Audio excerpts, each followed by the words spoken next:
Sasa bahati mbaya hizi athari za pili zina uwezo wa kukaa muda mrefu hata baada ya jeraha la mwili kupona.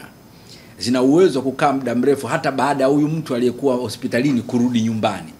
Zina uwezo wa kukaa muda mrefu hata baada ya waliokuwa wamewekwa ndani wasizunguke, sasa wameambiwa zungukeni, kila mtu aendelee kwenye maisha yake. Lakini zina uwezo wa kukaa. Zina uwezo wa kukaa hata baada ya baadhi ya watoto waliokuwa wanaona baadhi ya vitu na kusikiliza wazazi wao wanashaka, wazazi wengine wa Tanzania hawajui madhara. Wale watoto wakaendelea kuwa wanakuwa wakubwa, lakini vile vitu bado vina kwa kuna uwezekano kuna baadhi ya vitu tukaendelea kuviona ambao ni impact ya haya mambo ya siku chache hata baada ya maisha kuendelea kabisa. Sasa ndio maana nasema haya madhara yanaenda zaidi ya mwili na damu na biological. Sasa baadhi ya madhara yanaweza kuona kisaikolojia ni kama stress au msongo wa mawazo mkubwa na wa muendelezo kutokana na watu kukaa ndani muda mrefu, watu kushindwa kuwasiliana, watu kupoteza ndugu zao, watu kushindwa kujua nini kinaendelea, stress.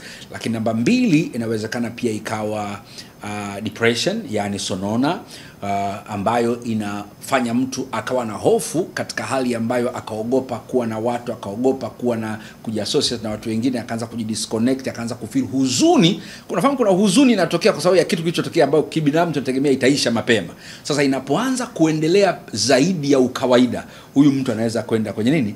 Kwenye depression. Na bahati mbaya sana watu wengi wanakwenda kwenye depression, tafiti zinaonyesha 65% yao wana uwezo wa kuanza kuwaza kujiondoa maisha.